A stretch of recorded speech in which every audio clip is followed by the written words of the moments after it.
Bienvenue dans ce nouvel épisode du podcast gastronomique Parler Cuisine, présenté par Marc et Guy. Merci de nous retrouver pour l'épisode 99 ou 99. Donc moi, je dis que Michelin a tellement d'importance dans ma vie que si un jour je suis dans une situation critique où j'aurais besoin d'appeler au secours, au lieu d'appeler maman, je dirais Michelin.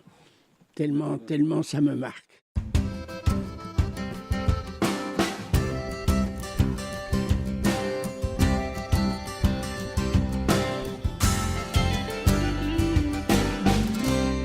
Madame, mademoiselle, monsieur, bonjour, c'est Marc et j'ai le plaisir de vous présenter un nouveau numéro de Parler Cuisine. Alors cette fois-ci, c'est un épisode tout à fait exceptionnel parce qu'il s'agit de la seconde partie de la conversation que nous avons eue avec Pierre Troisgros qui a été enregistrée l'été dernier. Alors souvenez-vous, la première partie, on l'a passée, c'était dans l'épisode 97.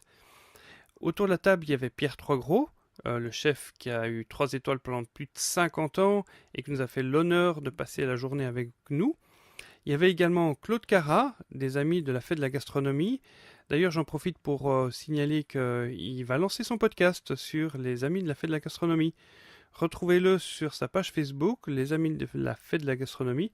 C'est un podcast gastronomique et dans lequel il va parler justement de la Fête de la Gastronomie, qui maintenant a été renommée Goût de France, mais qui est un peu l'équivalent de la Fête de la musique pour la gastronomie. Il y avait également votre hôte, et puis il y avait Guy aussi, qu'on ne présente plus. Donc, la première partie, l'épisode 97, on l'a enregistré avant le déjeuner. Ensuite, il y a eu une pause déjeuner. Et après, on se retrouve autour de la table pour un enregistrement qui a pris plus de 2 heures. Alors, c'était un peu beaucoup. Monsieur Troisgros a commencé à se lâcher, à faire des confidences. Et puis, il y a eu des discussions. Et puis, il y a eu Guy qui a présenté ses cadeaux parce qu'on n'est pas venu les mains vides. Donc, on a un petit peu raccourci tout ça avec les meilleurs morceaux que vous allez écouter maintenant. Et puis, si vous êtes intéressé d'écouter la version intégrale, je vous invite à vous abonner à notre liste email parce que cette version va être disponible uniquement à ceux qui sont sur notre liste. On va leur envoyer un email avec le lien qui va permettre aux abonnés d'accéder à cette version intégrale. Je vous invite à vous abonner à notre liste email sur notre site ou alors en nous envoyant un message à question@parlercuisine.com.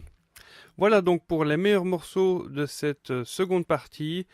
Je vous laisse en compagnie de nos invités. Salut, c'est Marc. Alors, je vous retrouve de nouveau. Je vous invite de nouveau à vous asseoir à notre table. Donc, j'ai des invités exceptionnels aujourd'hui pour poursuivre la conversation que nous avons eue un peu plus avant. Donc, il y a Claude. Bonjour Claude. Bonjour Marc, bonjour tout le monde. Claude Carrat qui est co-organisateur de la Fête de la Gastronomie en France, qui est l'équivalent gastronomique de la Fête de la musique et qui a coécrit Je cuisine un jour bleu, un livre de recettes extrêmement efficace, dont on a déjà parlé précédemment. Et puis nous avons Guy, notre expert national. Ce sont de bien grands mots tout ça. Cuisinier résident, et puis le chef étoilé qui fête ses 50 ans de 3 étoiles, Pierre Troisgros. Oui, bonjour Marc, bonjour tout le monde. Encore merci de nous faire l'honneur de nous recevoir. Donc, au précédent enregistrement, c'était avant le déjeuner. Entre-temps, on a fait une pause pour se restaurer, où nous avons été choyés par la maîtresse de maison, que je remercie encore. Et nous avons pu ainsi approfondir notre conversation unplugged, hors ligne. Et Pierre, vous nous aviez parlé d'une histoire intéressante que je voudrais partager avec l'auditeur qui nous écoute. C'est l'histoire du nom Troisgros, de la famille Troisgros. Est-ce que vous pouvez nous rappeler ça? Oui, une longue histoire. Donc, mes origines bourguignonnes, dans lesquelles je tiens beaucoup, et j'en suis fier, m'a amené à rechercher un peu l'origine de la famille et du nom. Donc, je me suis retrouvé dans un village à 12 km à l'ouest de Dijon qui s'appelle Malin, M-A, accent circonflexe L-I-N, dans lequel il restait un seul Troisgros, mais le cimetière était truffé, si on ose dire, de Troisgros, des tombes abandonnées. Donc je me renseignais auprès de la municipalité et ils m'ont envoyé chez une vieille tante, ex-antiquaire de Dijon, dans lequel elle me sortit un vieux document, donc je pus lire ceci, qu'en l'époque, au XVe siècle à peu près, Richard le Téméraire avait été convoqué par le prince hongrois pour l'inciter à créer une croisade pour arrêter les Turcs envahisseurs. Donc la croisade avec Jean sans peur se créa et partit avec il y avait parmi eux 3 frères, 3 gros gaillards bien costauds, dont 2 périrent au combat, et un revient et s'installa dans ce village de Malin. Donc après, c'est une histoire de famille, mais les gens du pays l'appelaient, le surnommaient un des 3 gros, d'où le nom de famille, le patronyme est né.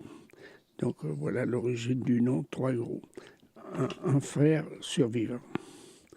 Voilà, et puis la suite, la famille s'est répandue, donc est descendue plus ou moins vers le sud. J'ai un grand-père qui était limonadier à Dijon, après à Chalon-sur-Saône, dont mon frère et moi sommes nés, après mes parents à Rouen, et maintenant, donc, la route vers le sud va peut-être s'arrêter là. Merci. Parce qu'en fait, quand j'ai découvert votre nom pour la première fois, je pense que j'étais encore élève à l'école hôtelière, et tout ce qui me frappait, c'est qu'on disait les frères 3 gros, et on s'imaginait que vous étiez 3 finalement, et que c'était un surnom, alors qu'en fait, c'était le nom de famille qui était comme ça. Et alors on disait, oui, mais les 3 gros, ils ne sont que 2 en fait, parce que vous étiez votre frère et vous, et qu'on pensait que vous étiez 3 tout bêtement. On n'était pas très intelligents. À longueur de vie, on m'a demandé où était le 3e. Certainement. Plein de jeux de mots là-dessus. Plein de jeux de mots, certainement. Ouais. Un point dont on n'a pas encore parlé dans un restaurant et qui, je pense, est important, c'est la carte des vins, la carte des alcools, finalement. Vous aviez une cave assez conséquente, je suppose, on a une cave un restaurant étoilé. Qui était très, très reconnue, justement, par les Américains, entre autres, qui nous avaient décerné donc, le Panonceau et des meilleures caves du monde.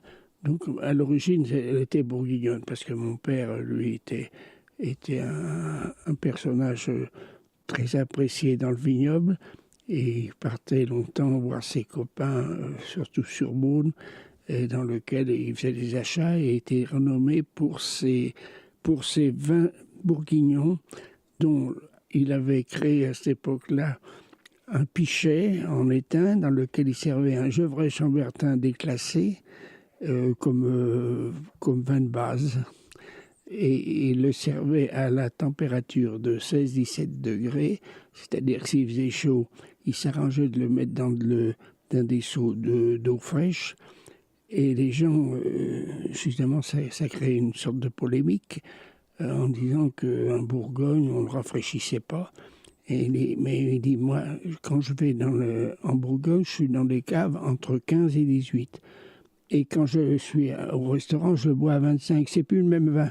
Moi, je veux retrouver le vin que j'ai choisi dans la cave à 17 degrés. Donc, voilà, c'était logique. Et du coup, ça a été adopté. Et le Beaujolais, même, on le servait à 12-13 degrés. Alors finalement, Paul Bocuse avait été le chantre du Beaujolais nouveau. Et puis vous, finalement, vous avez aussi un petit protégé qui est pas loin de chez vous. Oui. Ce sont les Côtes-Rouennaises. Alors, évidemment, j'ai bien aimé parce que, pour la petite histoire, le curé de Meursault a été en punition mis à Rouen, loin de vignoble, parce qu'il avait tendance à aller voir ses copains dans les caves et louper les vêpres.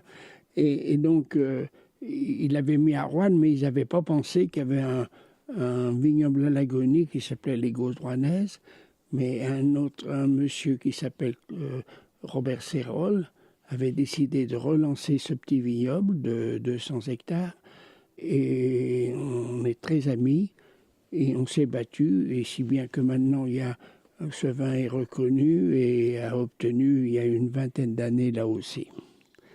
Et c'est un vin que vous aviez évidemment à la carte au restaurant. C'est-à-dire qu'à cette époque-là, les Rouennais, pour vous dire, on ne buvait jamais du Côte-Rouennaise. Il y avait tous les critiques étaient sur lui, ça remplaçait pour laver les vitres ou des conneries comme ça. C'est ça. et grâce à, disons, au travail de ce vigneron qui a incité d'autres aussi à se jeter, maintenant ils sont une 20aine de vignerons à faire de la qualité, mais c'est dû évidemment l'AOC les oblige à avoir qu'un seul cépage, donc du gamay, ce qu'on appelle le gamay Saint-Romain, une variante du gamay. Il est assez recherché, il est bien vendu, donc c'est assez prospère, qui a connu ça il y a quelques décennies. C'est un vin que l'on ne produit qu'en rouge, ou il existe en blanc, le Côte-Roannaise? Non, comme j'ai dit, la législation maintenant, d'autres se sont essayés au blanc. Évidemment, le Vionnier étant celui préféré par mon vigneron Cérol et son fils Stéphane, qui a suivi des hautes études et qui est très professionnel. Et puis voilà, autrement, ils font aussi pas mal de rosé qui redevient très, très populaire. Et à l'époque, la cave était certainement une cave de grande étendue. Vous aviez de très très nombreuses bouteilles. Alors quand on est rentré, mon frère et moi, on a élargi à l'échelle nationale, le vin, donc surtout en Bordeaux. Et en Bordeaux, évidemment, quand j'allais faire mes achats, on disait de la Bourgogne, ces vins-là, ils reconnaissaient qu'on était les meilleurs vins blancs, mais ils n'admettaient pas le rouge. Voilà. Bon, et vice-versa. Et alors, vous aviez, je dirais, un sommelier attitré qui s'occupait de choyer la cave, ou bien c'était vous-même, les patrons qui vous en occupiez? Tous les matins, pendant des années, je suis descendu chaque matin vers 10h en revenant du marché à la cave. Donc, au début, c'était mon frère qui était très, très critique et très, très difficile en matière de vin et surtout d'alcool. Il s'était fait une image nationale pour les cognacs et armagnacs surtout. Mais à son décès, donc, j'ai repris la suite parce que chaque fois qu'il se déplaçait pour les achats, je peux dire que dans ma vie, la moitié de mes jours de sortie ont été passés dans le vignoble.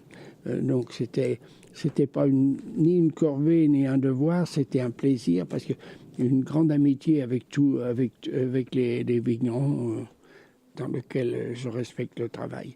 Donc la carte s'est étoffée après, évidemment, le coup d'eau et est devenue une vraie carte de restaurant 3 étoiles.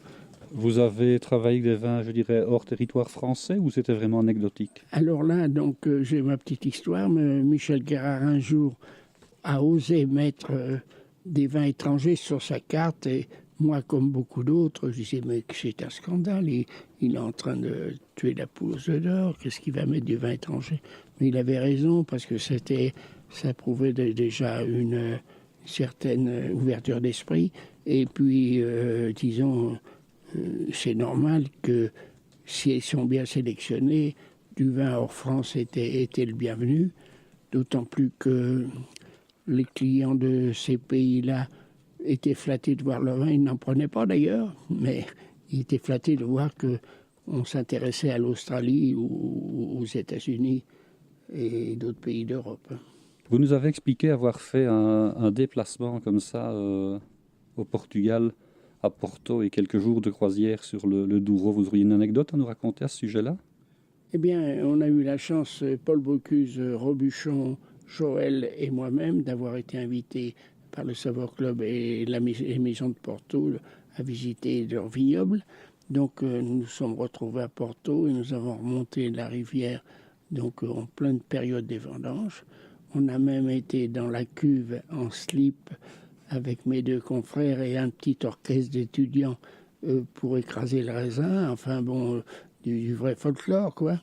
Donc, et puis retour à Porto, donc visite sur l'autre rive des grandes maisons de Porto, Salem et compagnie. Et Creuse, et voilà, c'est ça. Donc maintenant, je dois dire que je ne suis pas un fanatique du Porto, comme des vins, disons, qui sont rehaussés en alcool, parce que c'est dur. Et je me disais, c'était bon de boire des verres d'eau à un moment, parce que boire du Porto pendant 3 jours, ça devient pénible pour un habitué au vin plus classique. Mais j'avoue que c'est un grand vin. On peut même pas placer un vin. Moi, je le vois surtout en apéritif, quoi. C'est là qu'il a le mieux sa place. Évidemment, les Anglais le boivent avec le Stilton, mais c'est c'est un peu légendaire. Et c'est vrai que 2-3 centilitres à ce moment-là aussi peuvent être très appréciés avec un fromage bleu. Moi, j'apprécie particulièrement le Porto quand il a 20 ans ou 30 ans d'âge, voire même davantage. Et alors, on peut même le prendre comme pousse-café finalement parce qu'il est devenu exceptionnel, il est devenu riche en goût, riche en parfum. La couleur s'est transformée. Hein, et alors, plus il est vieux, on va dire, meilleur il est, évidemment. Et pourquoi pas avec le foie gras? Oui, par exemple, c'est pour ça que quand je parle d'apéritif ou d'entrée qui attire un petit peu le vin un peu moelleux comme ça. Mais je suis d'accord avec notre ami, c'est que en vieillissant, il se dédouble et il devient quelque chose de friand et de curieux qui redonne aux amateurs vraiment un grand plaisir. Vous parliez des accords du Porto et du Stilton. Au niveau de la planche de fromage ou du plateau de fromage, oui. Vous aviez des accords à proposer ou bien vous restiez dans le classique, c'est-à-dire, traditionnellement on disait vin rouge fromage, alors que finalement... Vous m'amenez à une idée là, parce que oui. Vous savez que dans notre région, on a la fourme de Montbrison. Oui. De Montbrison. Oui, de Oui, aussi. Et je dis bien, un jour j'avais un dîner à Stilton en Angleterre et j'étais parti avec ma fourme, ignorant trop de l'or bleu national. Et je leur dis, j'ai un fromage, tout ça, il s'appelle la fourme de Montbrison, je la sors. Et on me dit, mais on a presque l'identique, le Stilton, où le diamètre est un peu plus large et dans lequel on met du Porto pour préserver de l'oxydation. Et alors, j'étais surpris. Alors du coup, ça m'a donné une idée en rentrant. J'ai mis, pas du Porto, mais du Rasto, donc un vin aussi soutenu comme ça. Et donc, j'avais fait la fourme au Stilton. Et donc, j'avais remarqué qu'en Angleterre, il le mettait en pot. Et j'avais fait des pots où je bloquais le fromage bleu à l'intérieur. Et les gens le mangeaient à la cuillère. Donc, une pâle copie du Stilton anglais. Mais si bien que c'était arrivé à une maison industrielle qui voulait l'exporter aux États-Unis. Bon, on a envoyé des essais, mais nos Américains l'ont refusé pour des raisons sanitaires. Et puis finalement, ce qu'il y avait chez vous, je ne sais pas, je pense que la loi l'interdit maintenant, mais maintenant, il y a 30 ans, c'est prescrit et nous n'irons pas en prison, c'était la vipérine. Presque, pardon. Je dis maintenant, je pense que c'est prescrit. Le fait qu'un long temps se soit écoulé, on ne nous fera plus de misère ni aux uns ni aux autres. Parce que je pense qu'on ne peut plus en fabriquer, mais c'était la vipérine, c'était l'alcool de vipère qu'on faisait dans le Beaujolais, dans la région, et j'ai eu l'occasion de la goûter chez vous. On avait tous, à cette époque-là, pour le folklore, une vipère dans une bouteille de machin, voilà. Soi-disant que quand on avait des coliques, c'était souverain, qu'ils donnaient aux vaches qui avaient le gros ventre. Et aux clients qui étaient curieux, en fait. Mais en fait, j'ai connu un monsieur là, donc à la Pacaudière, un petit village à côté, qui était spécialisé en récupération des vipères et qui vendait évidemment les vipères, mais il fallait qu'elles soient mises la tête la première et vivante dans la bouteille. Oui. C'est vrai que si on la mettait morte, c'était imbuvable. Hein, c'était pas bon. Mais du moment qu'elle mourait tuée par l'alcool, c'était encore bon. Bon, ça c'est du vrai passé. C'est du passé, c'est du folklore, voilà. Monsieur Troisgros, j'aimerais que vous nous parliez du travail que vous avez fait autour de la création des assiettes et de la taille des assiettes. En fait, c'était pas une création, c'était une nécessité. Le saumon couvrant par sa finesse une grande surface dans l'assiette, on s'est dit l'assiette classique du restaurant qui était de 22 à 24 cm était trop petite pour accéder à ces 80 grammes ou 100 grammes de saumon seulement, hein, parce que c'était très fin pour les raisons que je vous ai dit tout à l'heure, pour obtenir une sous-cuisson. Donc un jour j'étais chez une maison, Marin-la-Flèche qui s'appelle ici, qui était un grand marchand de porcelaine, et il me dit, est-ce que vous avez des assiettes au-dessus de 24? Il me dit, non, on n'a pas, mais on a ce qu'on appelle un plat. C'est vendu pour un plat et il fait 32 cm. Oula, je dis c'est grand, ça. Bon, je vous en prends pour une table un peu spéciale, ça fera son effet. Et puis après, on verra ce qu'on en fera. Je vous les rendrai peut-être. J'avais avec du randard, avec une seule passage au lave-vaisselle. Donc on a servi ce saumon dans cette assiette et on s'est aperçu que ça apportait beaucoup de confort aux clients. La sauce ne débordait pas sur la petite pente et le saumon, l'escalope était bien posée au milieu. C'était vraiment idéal, 32 cm. Et puis du coup, bien sûr, on ne lui a pas rendu parce qu'il n'aurait pas voulu d'ailleurs, ayant servi. Et pour des entrecôtes garnies, donc on faisait à cette époque-là l'entrecôte à l'échalote qui tenait aussi une grande surface, on les employait pour servir la viande avec la garniture à côté. Et puis après, ça a enchaîné d'un plat à l'autre et c'est devenu, les 32 cm sont devenus le classique de diamètre qui à l'origine était un plat. Vous avez fait beaucoup d'innovations à travers cette fameuse recette. À travers souvent des nécessités de la logique. Ouais. C'était ça surtout qui a fait qu'il y a eu des évolutions qui sont devenues spectaculaires. Et comme on n'avait pas de préjugés, pas d'a priori, je veux dire, on se moquait de ce que pouvaient dire les gens. Donc on a des bons trains, inconscients un peu. Beaucoup d'inconscience. Vous diriez que c'est un attribut de la nouvelle cuisine que de servir sur assiette? Oui, on l'a dit tout à l'heure, ça. On l'a dit précédemment. Donc c'est un attribut de la nouvelle cuisine de servir sur assiette, mais sur des grandes assiettes. Oui, bien sûr. Oui, ben c'est effectivement servir à l'assiette. Ça, vous êtes les promoteurs un peu de cette Oui, comme je vous l'ai dit tout à l'heure, le service à l'assiette, c'était le self-service. Ouais, on passait, on prenait son assiette, on se faisait servir. C'était l'image qu'avait le service à l'assiette. Ouais. Donc c'était une sorte de provocation de faire ça dans un 3 étoiles.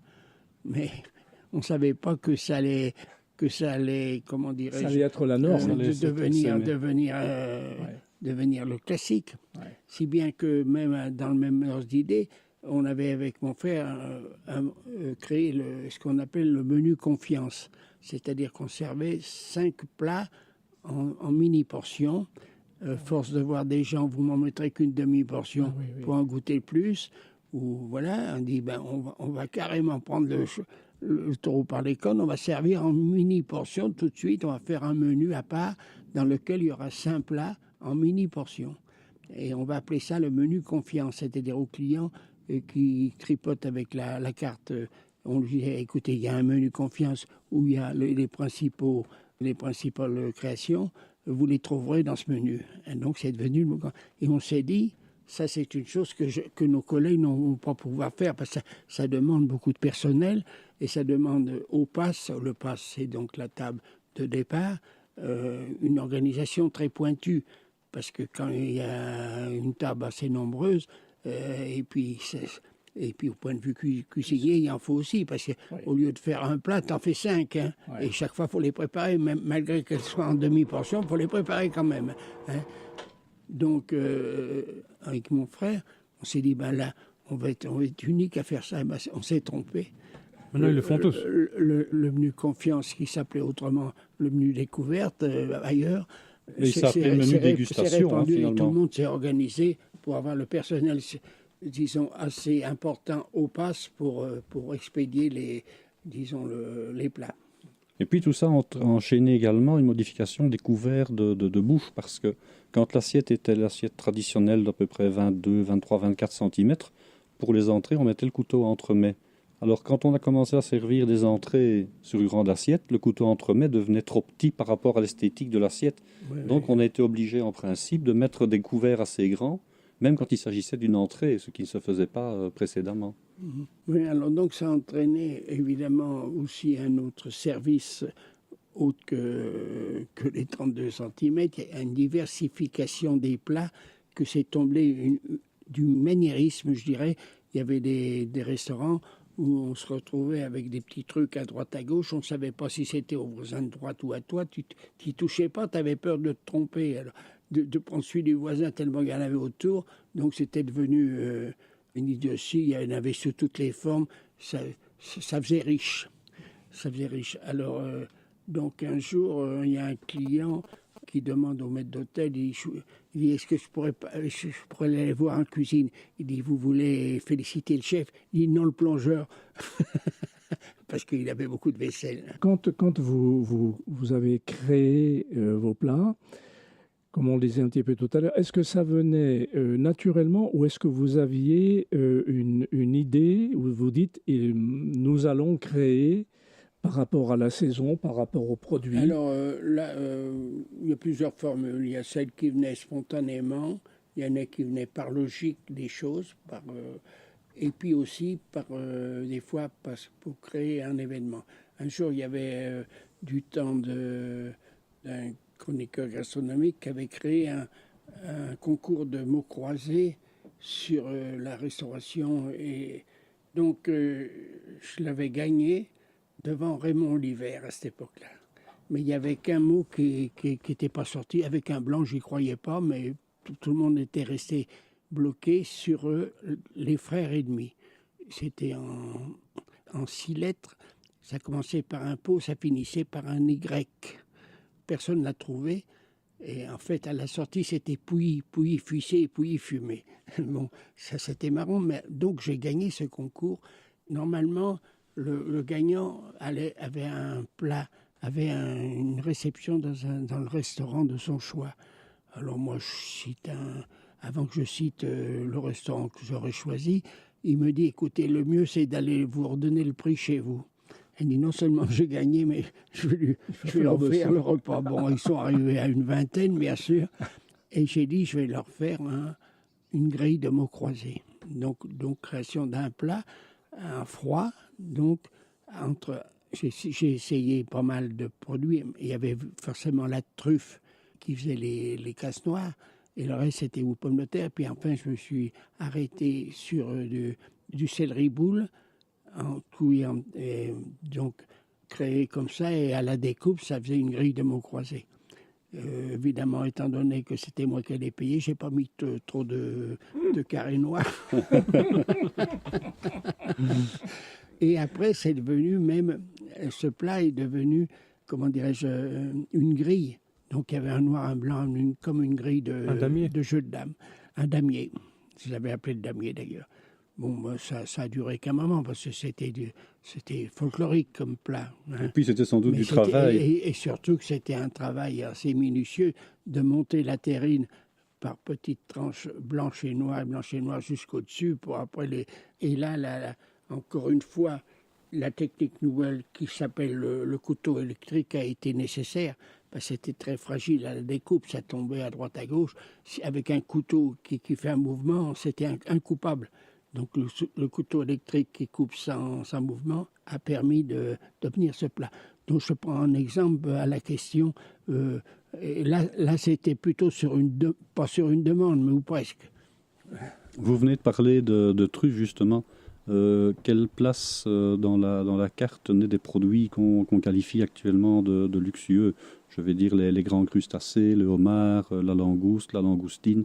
Je vais également citer la truffe, les morilles, la truffe blanche. Ça tenait une place importante chez vous à une époque? Ils l'ont eu plus que maintenant. Ils l'ont eu à cette époque de montée en puissance où vraiment manger un homard ou manger une salade de truffe était vraiment à la recherche de beaucoup de gastronomes et de gens. C'était très flatteur de manger ça. Donc des homards et je m'en excuse, j'en ai coupé en deux vivants des centaines. Oui. Mais enfin bon, c'était ils sont pas morts pour rien. Hein. Et voilà. Et donc les truffes aussi, faisait partie d'un. Mais maintenant beaucoup moins parce que je vois à Ouche où ils ont leur propre jardin, ils arrivent à faire des plats, disons presque économiques grâce à leur production eux-mêmes qui a une valeur écologique et il y a une clientèle pour ça maintenant. Tout à fait. Et puis bon, il y a quand même le renchérissement des produits qui fait que si on doit les vendre aux clients, ça devient de plus en plus difficile aussi. Oui. Hein, la truffe blanche qui a passé à des prix extrêmes. Je pense que y a une nombreuse clientèle que t'épates plus avec les homards maintenant, vous allez dans le Waal, vous en avez dans le vivier, ils sont à la porte, à votre vue. Tandis qu'à cette époque-là, on les faisait venir, personne ne les voyait, Donc c'était recherché. Je prends le homard et la langouste, les crustacés. Donc ça épate beaucoup moins que ça a épaté. Et vous parliez des critiques gastronomiques, justement. Est-ce que c'était des gens qui étaient craints, qui étaient recherchés quelle était l'attitude qu'on puisse avoir par rapport à eux? Parce que finalement, ce sont des gens qui pouvaient faire du tort. À part le Michelin, on avait beaucoup plus de crainte. On peut dire que les critiques gastronomiques ont presque disparu de la circulation. Il n'y en a plus. Notre ami du Figaro, qui était beaucoup craint aussi, a été remis en place, je pense, par sa direction, j'en sais rien. Donc il a disparu de sa chronique. Puis ailleurs, les gens y attachent beaucoup moins d'importance. Et actuellement, finalement, le client se fait son propre bottin gourmand parce que sur les réseaux sociaux, on voit TripAdvisor et bien d'autres. Les clients rédigent eux-mêmes les notes qu'ils mettent à un restaurant après avoir été mangé. Est-ce que c'est quelque chose qui est craint maintenant dans le métier, qu'un client avec qui on peut avoir un petit problème puisse finalement vous démolir Au début, ça froissait. Puis maintenant, on n'en parle plus. C'est devenu dans les mœurs, c'est devenu... On en prend et on en laisse. Hein. Non. Ça a eu son importance, mais c'est fini. On parlait beaucoup de Goemio qui a eu une influence sur la nouvelle cuisine. Est-ce qu'ils sont encore présents sur la scène? Beaucoup moins, évidemment. La chronique de Millau était recherchée chaque mois, ou chaque semaine, pardon, comme un billet d'humour et de critique très fort. Il n'a pas été remplacé. Personne n'a remplacé. Oui. Donc, on peut dire qu'on allait chercher rapidement le Goemio en tant que restaurateur et même souvent de clients. Rapidement, maintenant, on le prend par hasard. Non, ça n'a plus l'impact que ça a eu. Finalement, quand on pense au grand guide, on pense essentiellement à Michelin et on pense à Goemio. Est-ce qu'on peut dire, enfin je vous donnerai un contre-exemple après, mais qu'on peut parler d'objectivité quant aux notes que ces guides mettent par rapport à un restaurant? Je vous donne un exemple. Il y a une dizaine d'années, le guide Michelin, qui est quand même reconnu, a sorti son édition belge avec un restaurant qui se trouvait sur le toit du Casino d'Ostende. Et quand le guide est sorti, on s'est rendu compte que le restaurant était seulement et encore en construction et ils avaient attribué une étoile à ce restaurant-là. Donc on a vendu quelques exemplaires le premier jour de la sortie et puis il y a tout de suite eu un tollé. On a retiré les livres de la vente. Donc ceux qui ont eu le bonheur d'acheter ce livre-là, ils ont une édition exceptionnelle. Mais ça remet quand même fameusement en cause la pertinence d'un guide comme le guide Michelin qui était vraiment vénéré. Attribuer une étoile à un restaurant qui n'existe pas, ça c'est un non-sens. Comment on y arrive finalement? Je suis content que vous parliez de cet événement parce que je l'ai vécu de plein fouet. Donc le restaurant d'Ostende, c'était Winans qui allait ouvrir et qui avait été classé avant l'heure. Donc à la demande des restaurateurs belges qu'on dit on classe un restaurant qui n'est pas ouvert, ils ont retiré de la maison. Et du coup, dans la seconde même, j'ai téléphoné à Pierre. Pour en acheter un? J'ai dit, écoute, tu me récupères tous les guides Michelin qui vont être passés au pilon, là. Et donc, j'en ai 2 ou 3 qui m'ont échappé. Et qui, avec le temps, deviendront des pièces exceptionnelles. Des pièces exceptionnelles. Donc, j'ai quelques guides Michelin comme ça. Ça se collectionne, les vieux guides Michelin? Moi, j'en ai 2 collections, malheureusement, avec les 2 guides d'Innocent, des choses très rares, qui viennent de m'être volées d'ailleurs. Oh, et ça me ronge un peu parce que je m'étais battu pour les avoir toute ma vie, et puis je me les faire voler, et ça c'est une autre histoire. Oui. Donc j'ai donc 2 guides complets, complets. Donc ça a une valeur avec une vente aux enchères qui se fait chaque année à Clermont-Ferrand, patrie du Michelin. Donc moi je dis que Michelin a tellement d'importance dans ma vie que si un jour je suis dans une situation critique où j'aurais besoin d'appeler au secours, au lieu d'appeler maman, je dirais Michelin. Tellement ça me marque. C'est une relation si fusionnelle que vous avez avec ce guide? J'étais très flatté qu'un jour... Guide Michelin avait fait une exposition de dessins sur Bibendum, qui s'était fait, les prix s'étaient fait remettre chez Le Doyen à Paris, et j'ai été le seul le seul présent, je présume, ou invité, mais je pense que présent, ça serait mieux, c'est plus modeste, donc à ce concours de dessin sur Bibendum, des concours mondial. Hein. Il y avait quand même 100 ou 120, disons, dessins. Voilà, donc j'en ai conclu qu'il nous aimait bien. Alors, justement, on parle du Michelin. Comment est-ce que vous expliquez, comment vous voyez des grands restaurateurs, des grandes maisons qui disent non, je ne veux plus des étoiles? Oui, le dernier est Embrasse, qui a étonné tout le monde parce qu'il est encore jeune. Que ce soit une personne âgée qui n'a pas de successeur, plutôt que vivre les affres d'un déclassement, prennent le devant. Ça peut arriver, hein. C'est déjà arrivé. Mais Brasse, avec Michel est très ami avec Sébastien, donne pas trop d'explications là-dessus. Il reste discret, ou je n'ai pas trop de données. J'en pense que quand même, quand on est placé au milieu de l'Auvergne, loin des grandes routes, je pense que le Michelin a son importance. Maintenant, il n'a pas fait ça sur un coup de tête. Ils ont analysé ça avec son père, certainement. Ouais. Et ils ont fait le point sur l'avenir et ils ont conclu à ce genre machin. Il y a eu d'autres cas qui sont plutôt des cas comme du premier. On est vieillissant, on n'a pas de successeur. Avant que ça nous arrive, on va se retirer. Mais Alain Sandrin l'a fait, je pense aussi. Oui, hein, Alain Sandrin, et en Belgique, on a quelques cas comme ça. Alain Sandrin, c'était dans ce cas. Dans ce cas, il n'arrivait plus à tenir. Et puis, en plus, je pense que dans son cas, 2 étoiles était plus... Quoique les étoiles comptent moins à Paris, hein, c'est la renommée. Ils sont à Paris, ils sont moins sujets au Michelin que nous. Quand vous allez dans un restaurant à Paris, vous ne prenez pas le Michelin. À part des gens de la province, c'est par le bouche à oreille, ou le relationnel, ou le machin comme ça, quoi. Donc, il estimait qu'il avait, avec le 3 étoiles, des contraintes qu'il n'aurait pas avec moins classé.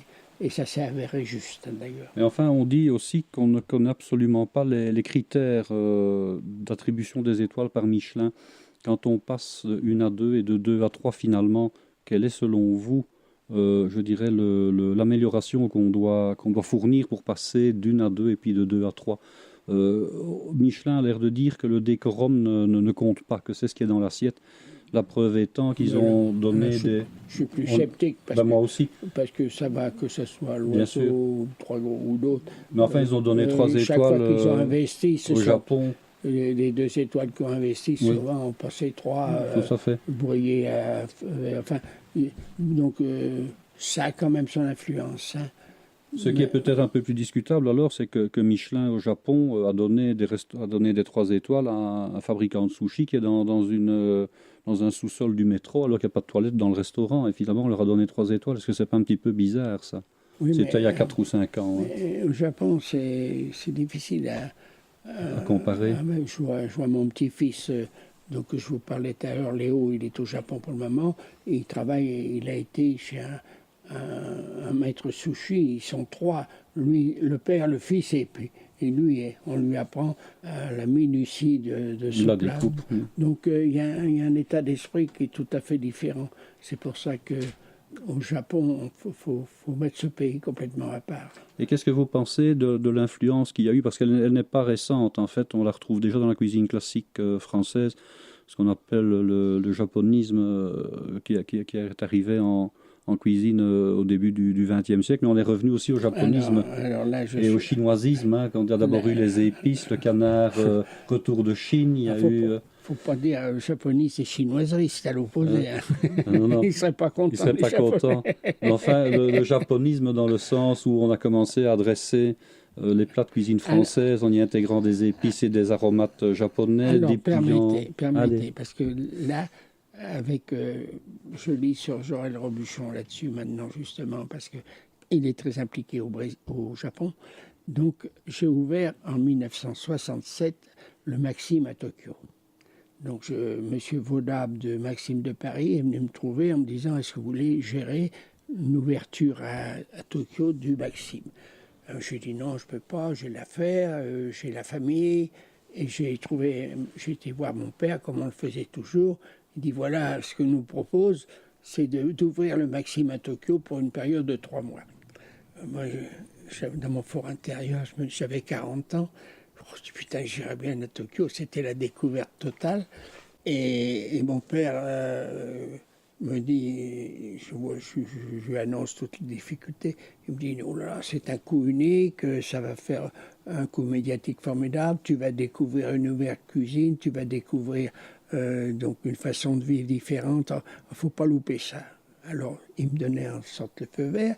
J'ai abandonné femme, frère et enfants. Et je suis parti au Japon et je suis resté 5 mois. Donc, ça m'a influencé beaucoup. Donc, quand je suis rentré, j'avais remarqué que les Japonais portaient beaucoup d'attention sur l'esthétique.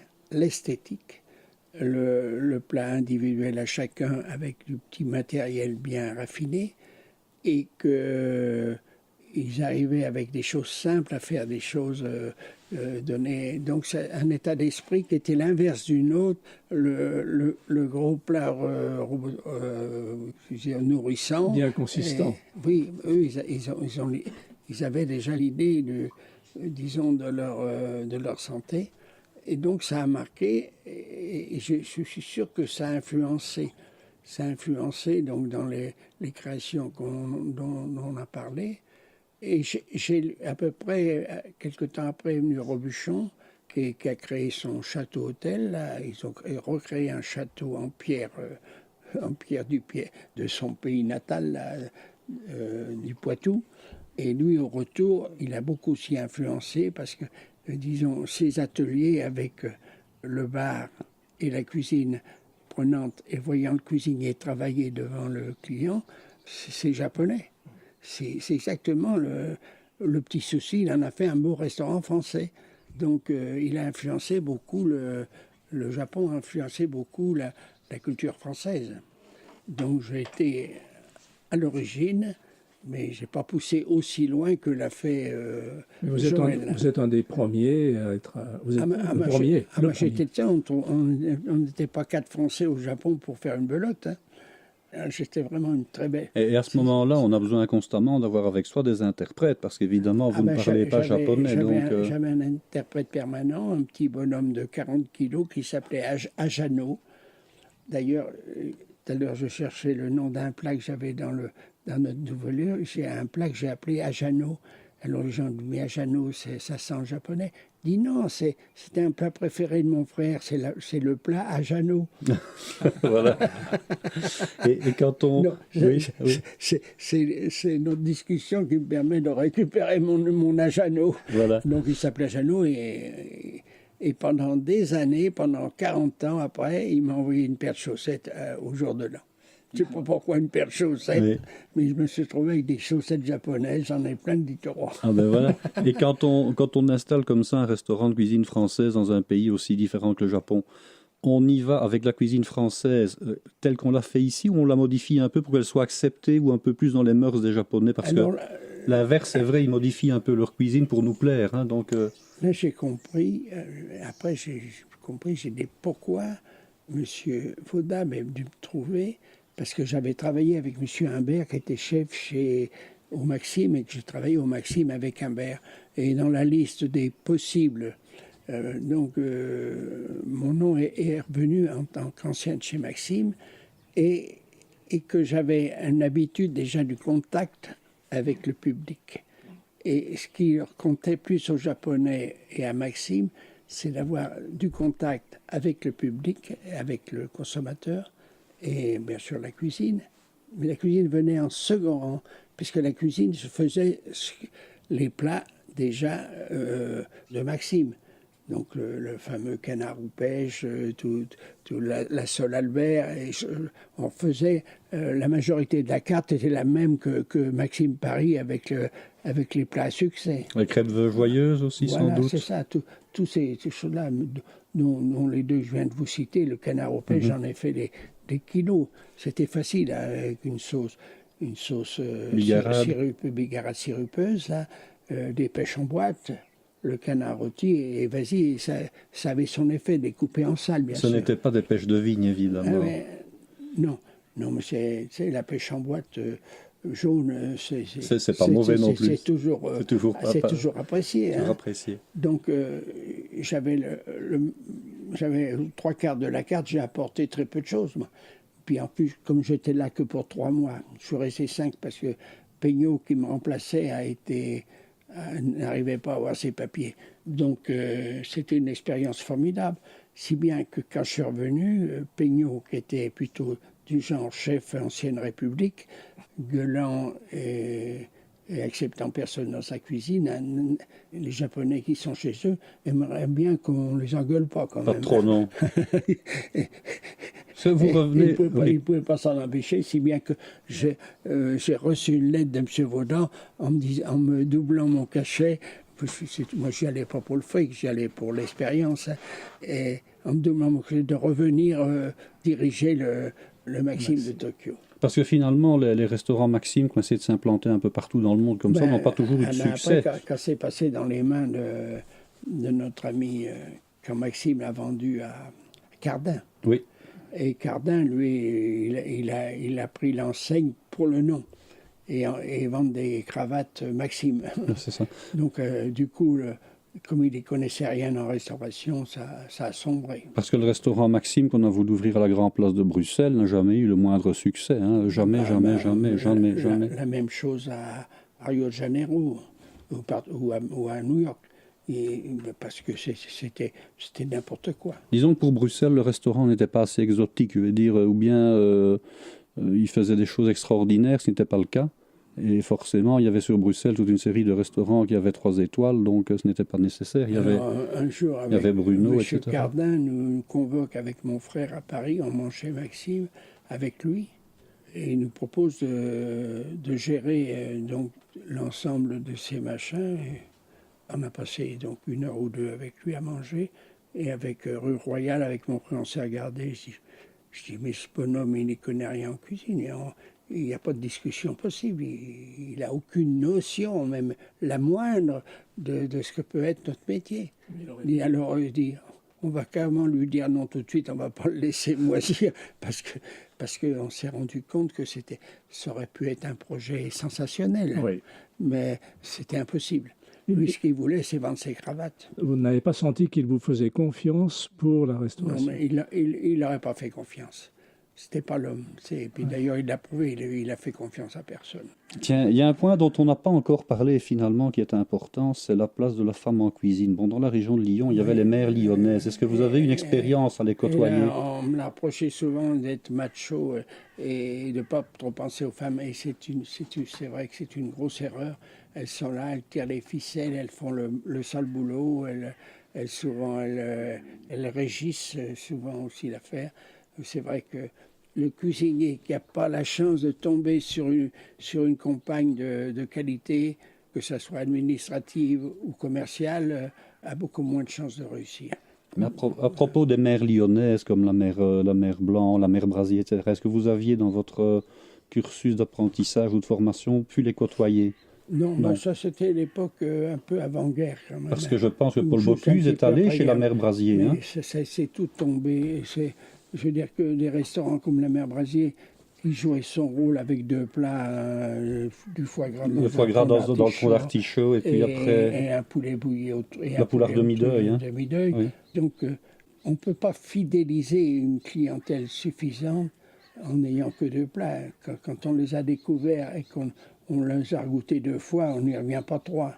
Mais la mère Brasier a quand même eu 2 restaurants 3 étoiles, un au col de la Luère et puis un autre à Lyon en même temps. Le col de la Luère, comme la rue Royale, c'était le même C'était les mêmes menus. Les mêmes cartes. Hein.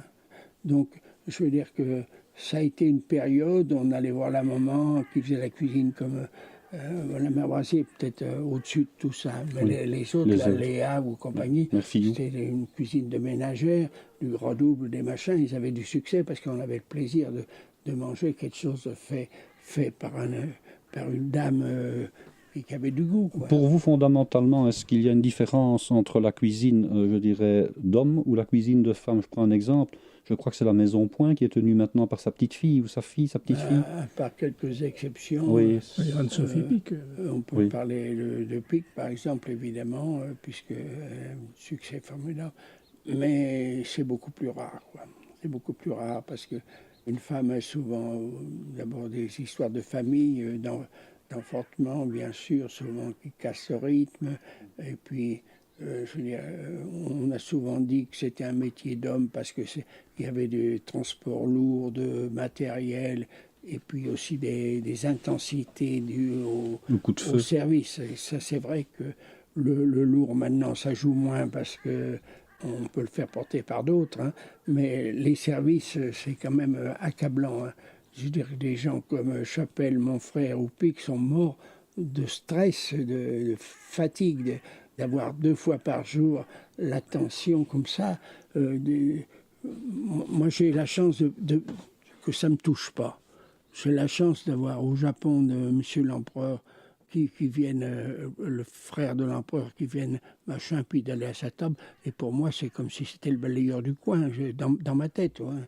Donc, je ne suis pas impressionné. Alors, ça me donne, je pense, avec le temps, une liberté. Mais des anxieux comme mon frère, comme Alain Chapelle ou Jacques Pic, qui sont morts, d'être anxieux. De se dire que ce service va bien se passer, est-ce que je ne vais pas avoir des critiques et tout ça. Et ça, c'est terrible. Et pour une femme, en plus, ça devient obsédant. Tiens, vous parliez donc du stress du service. Quand les guides arrivent, est-ce qu'on les repère? Qu'est-ce qu'on dit Une époque, on repérait les hommes seuls un peu, surtout quand on a une étoile seulement. Alors s'ils ont un petit carnet avec un crayon à côté, ça devient la panique. À ce moment-là, on le regardait, l'alerte était donnée. Si la chance, c'était un monsieur indépendant, il était bien soigné. Si c'était un guide, on le suivait dehors et on savait qu'il avait une traction avant, je parlais c'est vieux, et qu'il restait assis à au moins une demi-heure ou 1 heure à son machin à prendre des notes immédiates. C'était leur obligation immédiate dans la voiture. Alors on a dit, on se passait, qu'est-ce qu'il a eu, qu'est-ce qu'on lui a bien pris son vestiaire, et c'était obsédant. Alors finalement, comme vous disiez, vous n'étiez pas stressé par qui que ce soit. Il y a quand même des grandes personnalités qui sont venues manger chez vous en 50 ans de 3 étoiles, sans dévoiler de secret. Qui, par exemple, a hanté vos tables? Un roi, une reine, un président on a fait un dîner chez Winans pour votre roi. Lequel? Baudouin ou bien Baudouin ou Albert II? Baudouin, oui, parce que c'était dans les années 60. Ah oui, certainement, c'était Baudouin. C'est Baudouin, oui. Parce qu'il était venu... Donc, Pierre nous avait demandé de le doubler dans cette réception-là. Donc, je me rappelle un dîner à l'Élysée là, pour la Légion d'honneur de Paul Bocuse. J'étais le voisin de Giscard d'Estaing et j'avais amené des fromages du Charolais, des hauts machins. Et on lui sert et il asperge dessus. J'ai dit non, monsieur le président, c'est un fromage demi-sec. On met du sel, du poivre si on en a envie, mais il se mange comme ça. Alors on a fait changer l'assiette et je lui ai donné un conseil. En plus, je lui ai dit, écoutez, vous devriez changer quand même la coupe de champagne qui est remplie à bord. Vous remarquez, autour de la table, on était une vingtaine à l'Élysée. Je lui ai dit, écoutez, regardez, personne ne va boire parce que tout le monde va tellement avoir peur d'en laisser tomber en route que personne va oser prendre cette coupe comme ça, dire ah bon, ça se fait plus. D'ailleurs, ce verre, cette forme de verre se fait plus, c'est la tulipe maintenant, où on laisse à 3/4 de vide, de façon à pouvoir déguster. Ah bon, il m'a dit, je vais voir, mais c'est ancestral ça. Je dis oui, bien sûr. Mais pour reprendre Paul Bocuse et Valéry Giscard d'Estaing, j'avais lu qu'un jour, Paul Bocuse s'occupait d'un repas avec des poulets de Bresse rôtis. Et alors, je ne sais plus si c'était un ministre ou si c'était le président lui-même qui, évidemment, avait traîné en route. Les poulets, comme il y avait un timing, étaient déjà mis en cuisson. Et forcément, comme il y avait 1 heure ou 1h30 de retard, il a, paraît-il, tout déclassé et fait recuire l'équivalent, je dirais, pour que ce soit tip-top, bien chaud, pas trop cuit, pas surcuit. Vous avez déjà eu ce genre de déboire comme ça, qu'à un moment d'un banquet, il faut changer les plans C'est ça le métier avec ces impondérables, ces accidents de parcours, un four qui tombe en panne. Et c'est là qu'il faut être astucieux. Condition d'avoir la réserve en marchandises, évidemment. Et il y en arrive beaucoup. Il y en arrive beaucoup des machins où on voyait les assiettes partir. On n'aimerait pas que ça parte comme ça, et que ça fatigue. Parce qu'au début, c'était mon frère, moi, un pâtissier et 7 apprentis. 7 apprentis. Pourquoi des apprentis? Parce que ça coûtait moins cher. C'était une question financière. Et quand vous avez 7 apprentis, vous écoutez les assiettes tomber, vous écoutez le charbon qui n'arrive pas. Et c'est à longueur de journée, c'est... Les économies qu'on faisait d'un côté, on les perdait de l'autre. Ben oui, mais on n'avait pas les moyens, avec le prix des menus de l'époque, dans les restaurants, de se permettre d'avoir une brigade. C'est monté avec les étoiles. Donc on est monté au stade supérieur de commis qui a déjà 2 ou 3 maisons, qui a déjà une certaine expérience. Mais autrement, quand vous les prenez, et ça commençait à 14 ans. À 14 ans. On les avait 3 ans. L'apprentissage était 3 ans à cette époque-là. Donc c'était des fils de paysans ou des gens qui réussissaient pas trop à l'école. On disait au moins tu seras nourri. Hein. C'était ça le métier de cuisinier. Il s'est ennobli après la guerre. Il a monté d'1 degré. Maintenant, dans la brigade de Michel, où ils sont 24 de César, ils sont tous bacheliers. Ils sont tous bacheliers ou un BTS. Oui. Ah ouais. Alors, on parle plus la même langue. Hein. Alors, on parlait tout à l'heure, pendant le repas, des tours qu'on peut faire aux apprentis. Est-ce que vous avez comme ça une anecdote à nous donner, soit qu'on vous a fait le tour, ou bien que vous avez participé au tour qu'on a fait à un apprenti ou à un apprenant?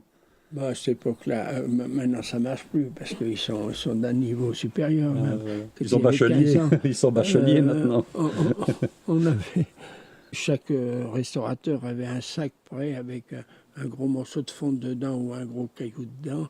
Et on envoyait l'apprenti débutant, va donc chez mon voisin au Central ou au Grand Hôtel, chercher la pompe à souffler.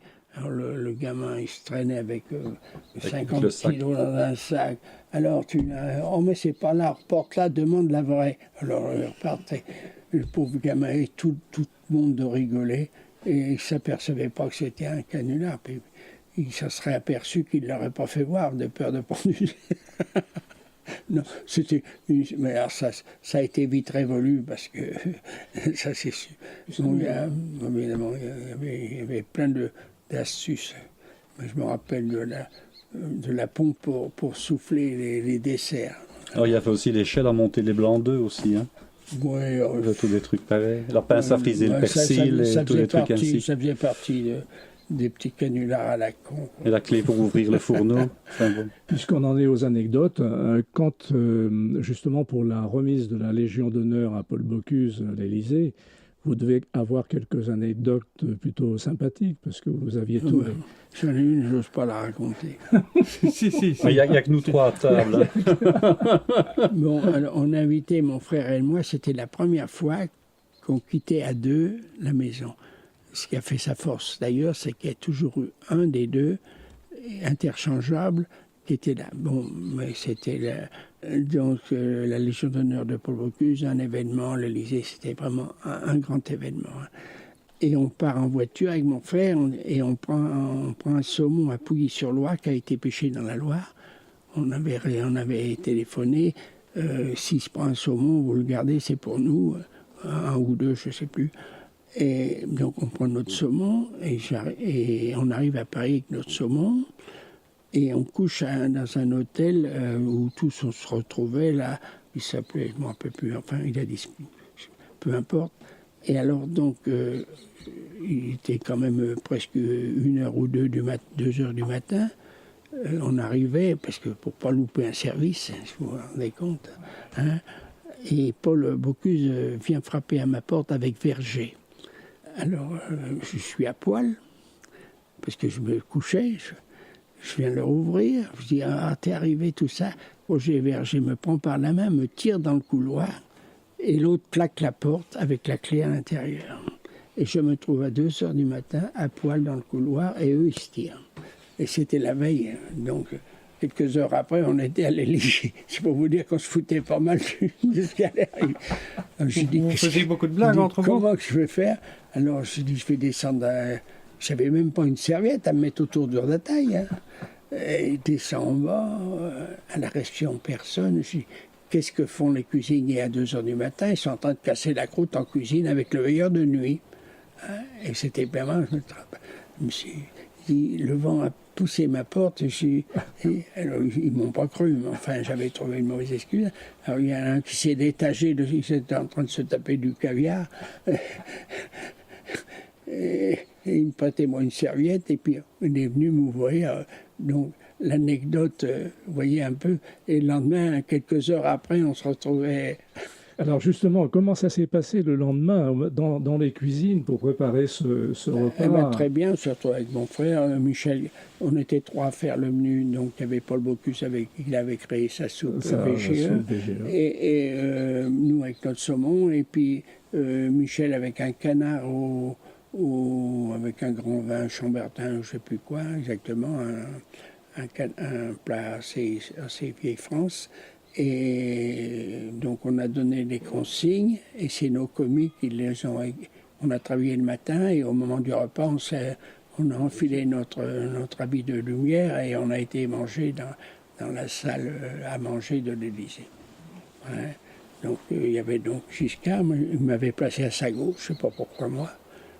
Il y en avait quand même 15 autres à choisir. Enfin, je pense peut-être. Ils sont bien à la réflexion j'étais là, je sais que ça ne m'impressionne pas. Oui, voilà. Il a senti que vous n'étiez je pense que c'est ça. Je pense que ça peut être ça. Il dit, lui, il va parler comme il parle à son client ou à son plongeur. Vous l'avez eu aussi, la Légion d'honneur? Oui, officier même, 2 fois.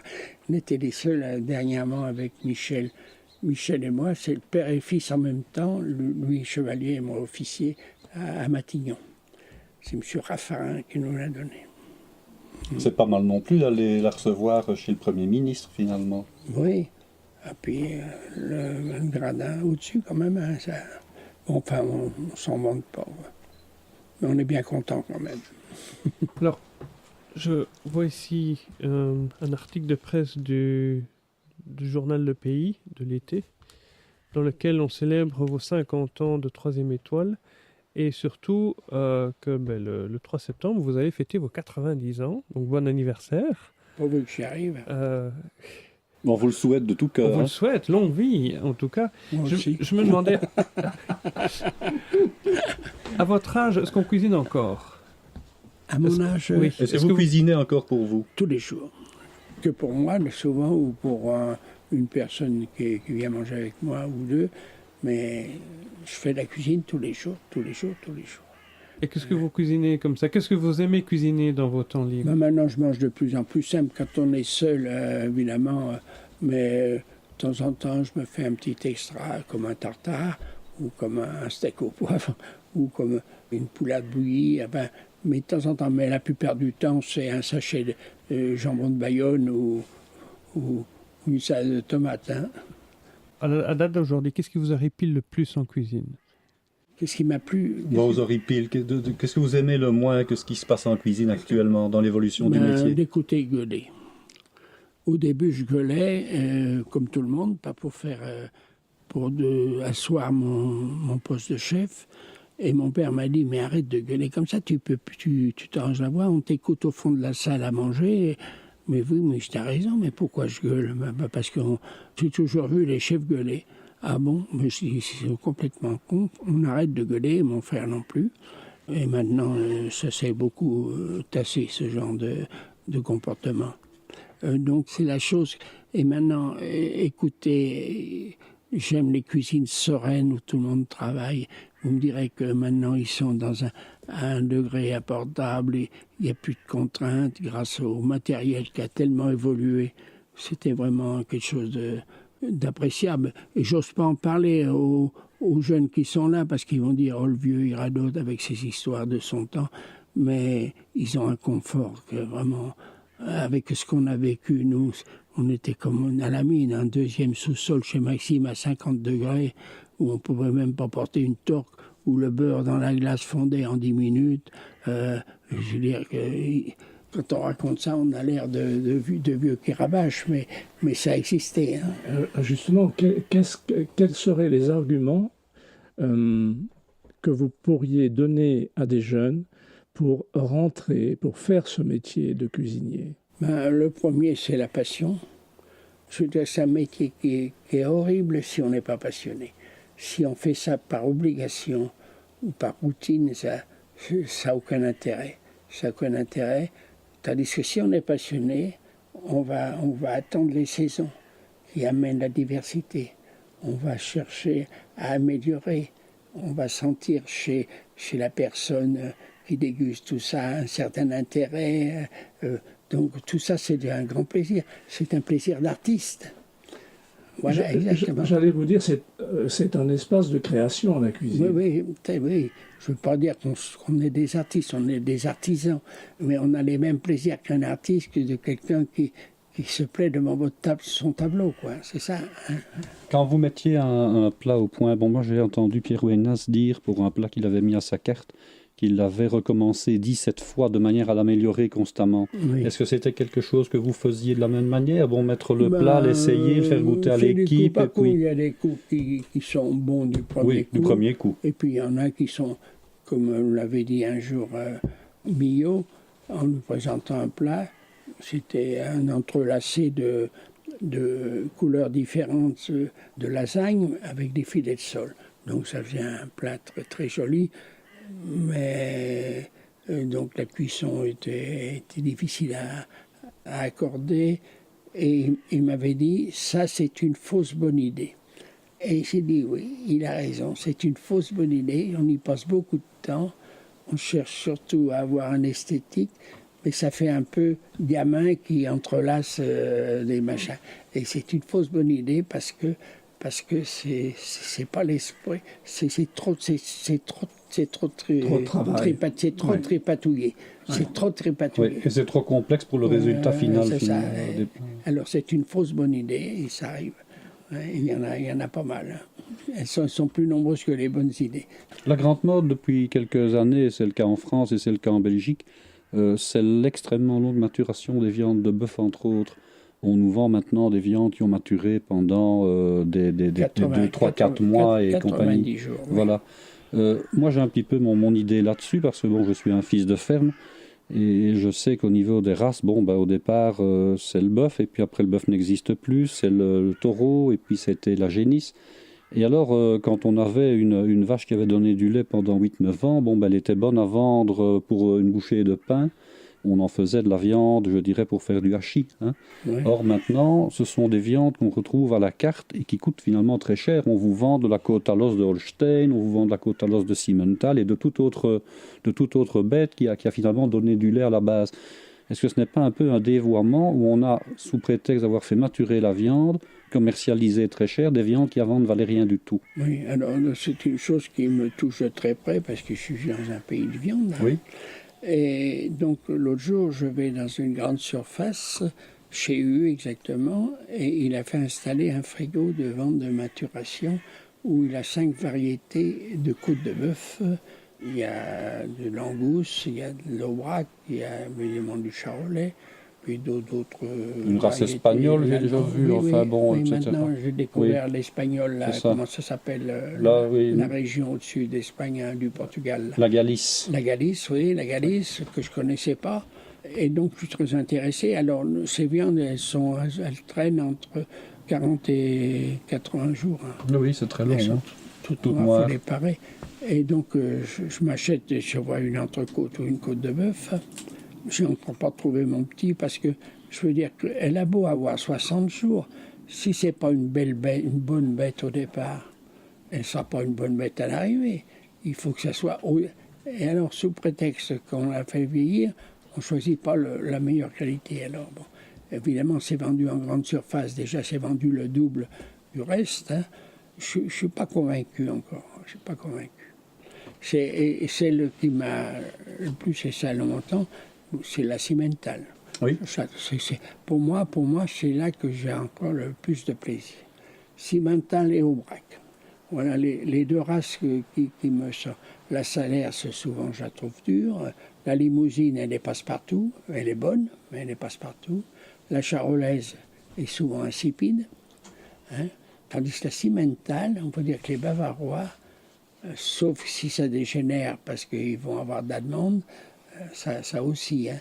Donc, c'est une race avec un goût de viande.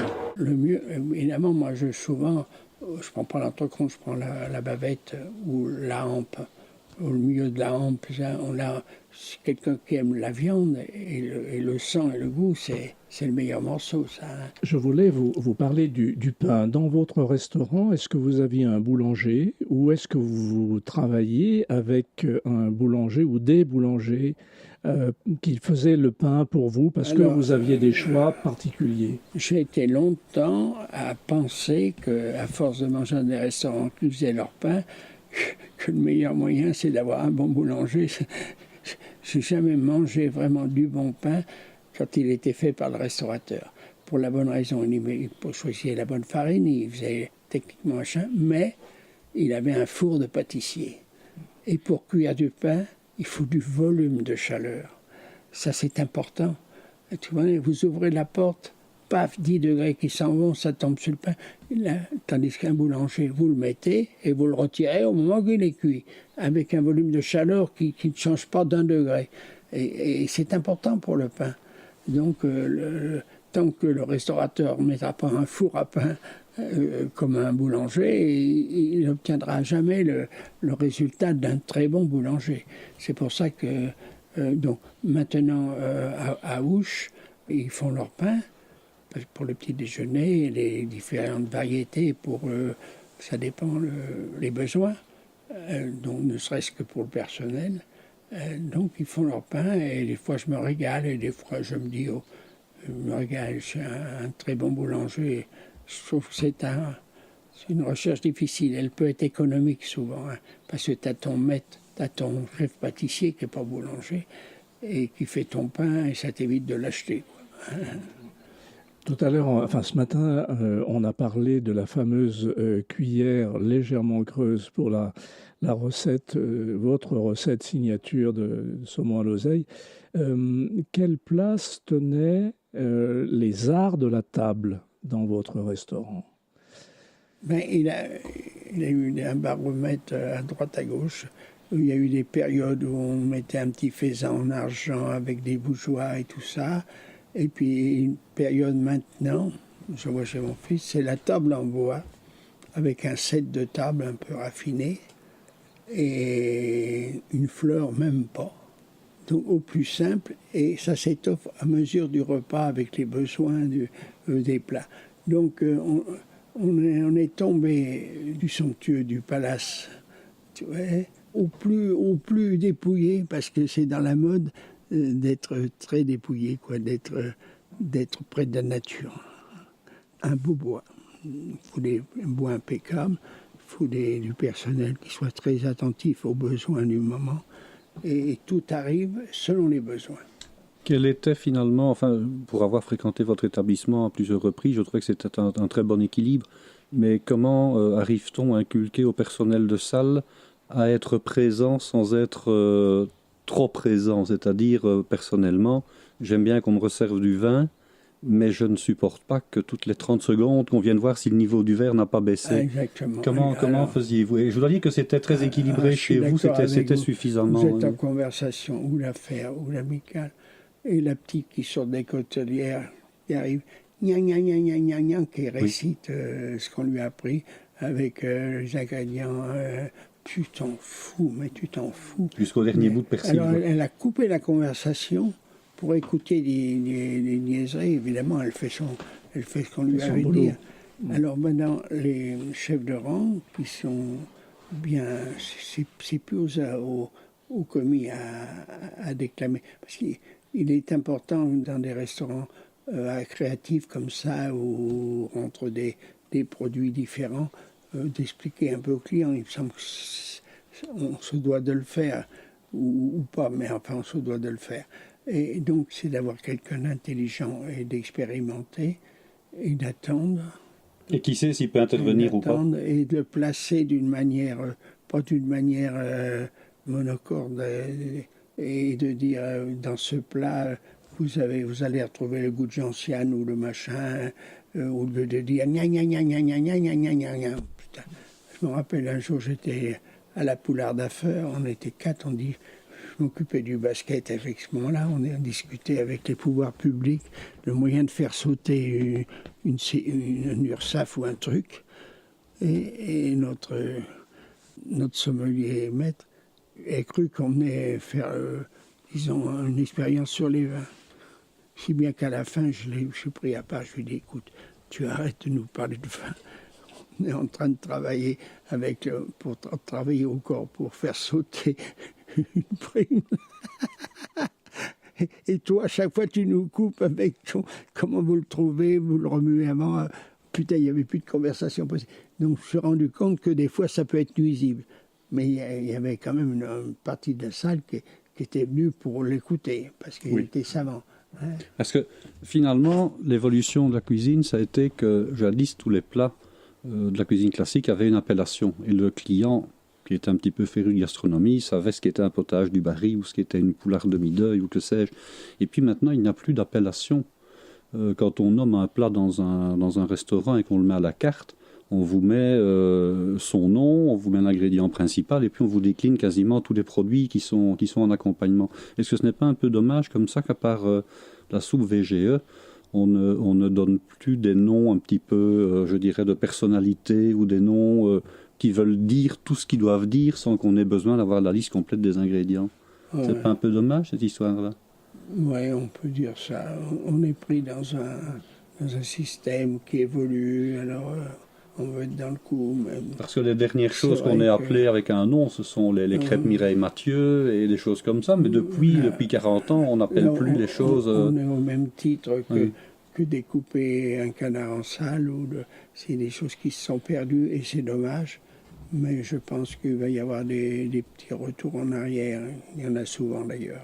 Quelle est pour vous la cuisine idéale du moment? Ce serait la cuisine de brasserie? Ce serait quoi finalement pour vous? Si vous aviez un choix de dire je veux réouvrir un restaurant et je choisis. C'est une question qu'il ne faut pas poser à une question très âgée. Non, mais vous avez des préférences quand même. La bistronomie. Non, la bistronomie. Je vous ai raconté tout à l'heure, le steak au poivre, c'était... Non seulement je me suis régalé parce que j'aime la viande rouge, parce que j'aime un beau fond monté au beurre avec du bon beurre, et parce que j'aime le poivre. Donc alors là, je me suis dit, pour moi c'est le meilleur plat au monde. Mais c'était un plat quand même, disons, qui me rappelait mon temps le plus glorieux, quoi. Voilà. Donc maintenant, on peut se régaler d'une tomate cueillie chaude dans le machin, mais avec une bonne huile d'olive, et un oignon frais, et un pain grillé. On peut se régaler de ça. On peut d'ailleurs plus se régaler de ça que d'autres choses, si on est honnête. Et puis finalement, je pense qu'on arrive tout doucement à la fin de notre entretien. Si vous aviez une petite recette toute simple à nous faire partager avec nos auditeurs, ce serait quoi? Quelque chose qui vous tient à cœur et vous dites, tiens, finalement, ça c'est quelque chose que j'aime bien. Bon, on a parlé du saumon à l'oseille tout à l'heure, donc je pense que nos auditeurs l'ont entendu. Mais on a parlé du poisson, de la viande, maintenant, les desserts, on en a parlé. Une petite entrée, alors peut-être. Alors éventuellement, oui. Bon, eh bien, là, je vais aller dans la nostalgie des œufs en meurette. Un crouton de flûte grillé frotté à l'ail, mais effleuré à l'ail, pas frotté à l'ail. Ça, c'est important. Effleuré, très important. Posé au fond d'un plat creux. L'œuf poché, donc 2-3 minutes. C'est un art de pocher un œuf, c'est pas toujours facile de l'avoir bien rond et tout ça. Il faut aller au Chevalier du Tastevin, ils le font pour 400, ils le font merveilleusement, ils ont pris la technique. Hein. Donc l'œuf poché, qui est tiède, pour que le jaune reste coulant. Et une sauce vin rouge, évidemment, où l'échalote a son grande importance, où il y a un petit peu de fond de veau si on en a. Enlever le côté dur du tanin et de l'acidité, le beurre, c'est donc le monter au beurre de façon à donner du velours à tout ça. Napper l'œuf, c'est un plat bourguignon. Ah, ça c'est clair. C'est un plat, la meurette, c'est quelque chose. Eh bien, chaque fois que je trouve ça dans les meilleures conditions, je me régale, mais là je suis un peu faussé par mes souvenirs. Alors, le vin, c'est du vin de Bourgogne pour l'œuf meurette. Oui, alors là, l'histoire des sauces au vin, on va loin. J'ai tout essayé. Un jour, j'ai fait des coques au vin avec 4 vins différents. 4 vins différents que j'ai gardés anonymes pour la dégustation. Donc, la volaille, c'était la même, les cuissons étaient la même, les garnitures étaient la même, mais j'avais mis de l'Algérie, des Côtes-du-Rhône, donc de la Syrah, donc du Pinot Noir et donc du Cabernet. Donc les 3 grands vins, des cépages assez... Et donc je les ai fait préparer et je suis resté anonyme, on les a dégustés, on a pris des notes, tout ça d'une manière très, très anonyme. Et bien c'est l'Algérie qui a gagné. Que vous mettiez un grand vin dans une sauce, c'est une connerie. Ça sert à rien. Ça sert à rien. Ça, c'est très important pour l'auditeur, ce que vous venez de dire. Mais ça sert à rien. Ce qui compte, c'est le tanin et le soleil pour des sauces vin rouge qui ont de la présence. C'est ça. Du tanin et du soleil. Ça, c'est une expérience personnelle. Hein. Je veux dire qu'il y a des gens qui vont sauter au plafond, mais je veux dire que je ne l'ai pas fait que sur des impressions. Je l'ai fait à titre de test. Oui, j'ai testé la même chose pour voir. Comme j'ai testé, je me suis dit, je veux reconnaître les eaux minérales à l'aveugle. Eh ben, c'est faux, on ne reconnaît plus rien du tout, on est complètement perdu. C'est terrible. Vous pensez que vous connaissez les viandes, la vitelle ou les autres plates, ou les eaux, disons, pétillantes, on peut les évaluer au grain du pétillant. Un Perrier, évidemment, c'est pas un Saint-Alban. Mais les plates, au bout de 3 minutes... Vous avez travaillé sur les eaux minérales, vous avez fait des tests sur les eaux minérales. Je me suis amusé comme ça pour voir si vraiment j'avais des a priori, mais... travailler, non, ça n'a jamais été bien loin. Je n'ai pas fait comme M. Robuchon qui a testé 10 quantités de pommes de terre pour faire sa purée. Et puis en fin de compte, il a mis de la rate. De la rate. Je ne suis pas sûr qu'il ait eu raison. Enfin bon. Alors, oui. Avant de terminer cet entretien, j'avais envie de vous demander si vous aviez un message pour le monde, pour les générations futures. Écoutez...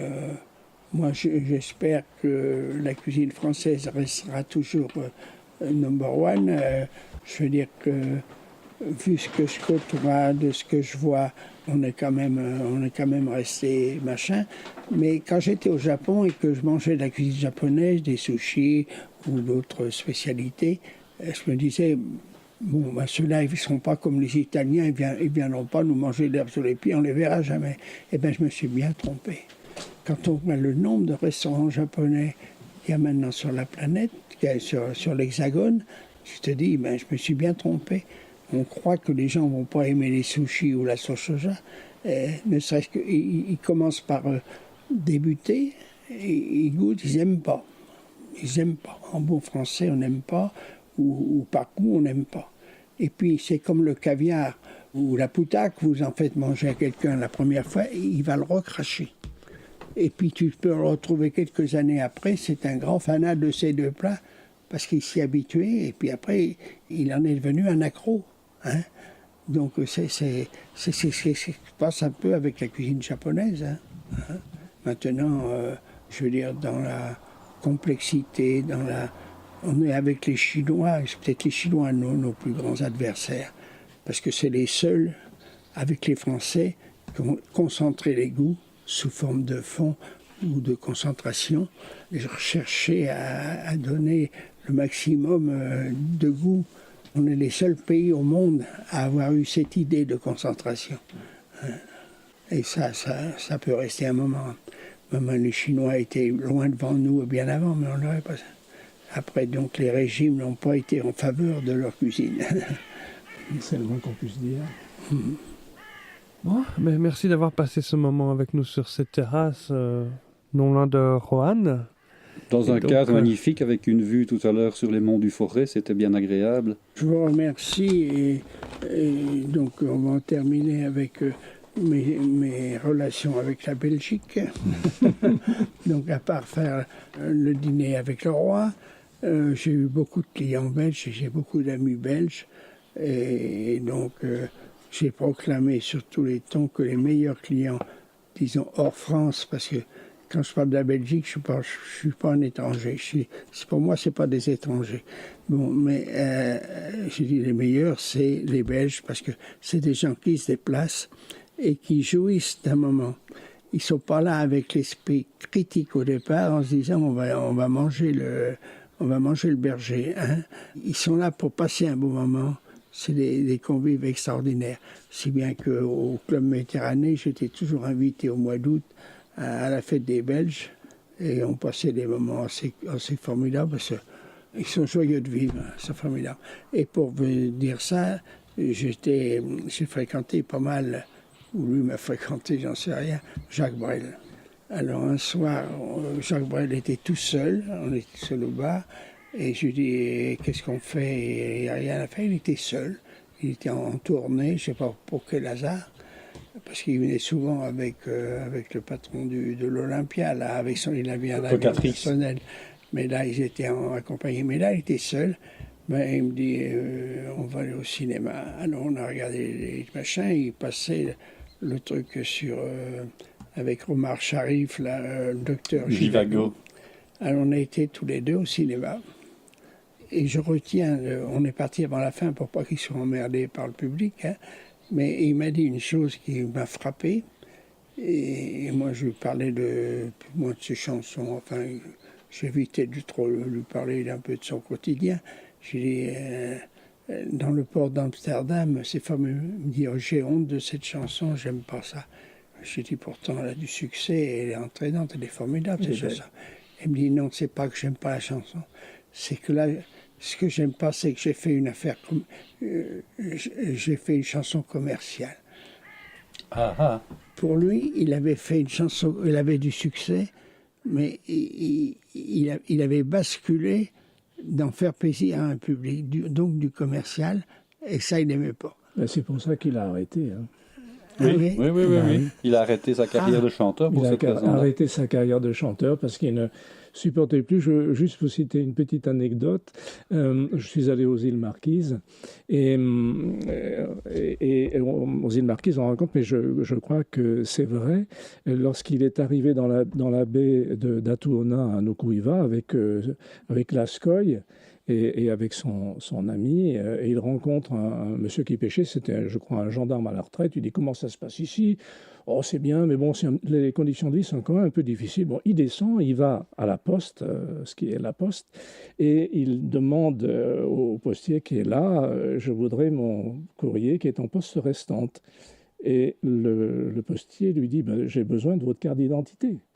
Et Jacques Brel dit, mais vous me reconnaissez? Mais non, monsieur, je ne vous connais pas. Jacques Brel a dit, oh, bon sang, personne ne me connaît, je reste. Ah oui, c'est ça qu'il a dit, il en avait marre. Il en avait marre. Il avait besoin de solitude, il avait besoin d'être seul, je dirais, sans une foule qui, à tous les coins de rue, l'apostrophait, évidemment. C'est un homme irremplaçable, inégalable. Et donc, je l'ai eu souvent à manger. Il aimait bien venir chez Trois Gros, même seul ou avec son avion. Et moi, je dis, cet homme-là, c'est un type... On n'en retrouvera pas un comme ça. Avec un poète formidable. Hein? Bon, je crois que... Mais en tout cas, merci beaucoup d'avoir passé ce moment avec nous. J'espère que... Un grand moment. Un grand moment, et puis toutes les anecdotes que vous avez eu le courage de partager avec nous. Merci beaucoup. Oui, bon. Merci beaucoup en tout cas. Merci à toi, Guy et Pierre, d'avoir été avec nous aujourd'hui. Donc merci Pierre Troisgros. Eh bien, moi je vous remercie aussi, parce que dans le fond, ça a été une rétrospective assez inattendue, il faut le dire, parce que j'ai plus guère de cas d'interview comme ça, mais de cette longueur, jamais. Ça, c'est sûr. Il faut dire qu'on est venu de loin quand même, d'Angleterre et 800 km de route. Et merci. Merci beaucoup, Pierre. Merci beaucoup. Voilà. Merci, Monsieur Troisgros, d'avoir accepté cette interview. Voilà. Vraiment. C'était un plaisir. Merci à Claude d'avoir permis que ça se passe. Avec grand plaisir. Et donc voilà, ceci clôture notre entretien avec Pierre Troisgros. Donc avant de partir, je vais quand même vous remettre la cuillère Parler Cuisine, que je n'ai pas ici, qui est dans mon sac là juste à côté. Si vous aussi qui nous écoutez, vous voulez l'obtenir, la procédure est très simple, il suffit d'aller nous mettre 5 étoiles sur iTunes, nous envoyer un email avec une capture d'écran et une adresse à laquelle on peut vous l'envoyer, et ce sera avec plaisir qu'on l'enverra un peu partout dans le monde. Exactement. Voilà, ça c'est le petit cadeau pour les auditeurs. Vous parlez de la cuillère. On a une cuillère, une cuillère en bois officielle. Moi, j'attends de voir. Ben voilà, ce sera le complément du reste. Voilà. Quand vous mélangerez dans le riz au lait pour servir avec le sucre, là vous... On peut pêcher à la cuillère avec. On peut toujours essayer. À mon avis, uniquement des asticots dans de l'eau dormante, mais pas grand-chose d'autre. Je pêcherai des anguilles que je vais apprêter au verre. Comme oui, au verre ou à la crème, voilà. Voilà. Merci beaucoup. Au revoir. Voilà, c'était tout pour la conversation que nous avons eue avec Pierre Troisgros. J'espère que vous avez apprécié ce moment au moins autant que nous. En tout cas, c'était un moment d'une émotion intense parce qu'on se rend compte que cette personne-là, elle a déjà 90 ans, elle a encore toute sa tête, bon pied, bon oeil. C'était un grand plaisir pour moi personnellement. C'était peut-être un des plus beaux jours de ma carrière podcastique, si tant est que j'en ai une. En tout cas pour Guy, il en reste encore très admiratif et il avait passé un bon moment. En tout cas, un tout grand merci à Monsieur Troisgros qui nous a accordé ce temps-là. Merci à tous ceux qui ont permis cette interview de se faire et de vous l'apporter dans vos oreilles. Merci à vous surtout qui avez passé ce temps avec nous. Donc n'oubliez pas, si vous voulez écouter la version intégrale de cet enregistrement qui fait presque 2 heures, c'est sur le site et c'est surtout accessible à ceux qui sont abonnés à notre liste email. Voilà, dès le prochain épisode, on va reprendre le cours normal. On va se retrouver en 2019 et je vous souhaite d'ores et déjà une excellente année gastronomique. Au revoir.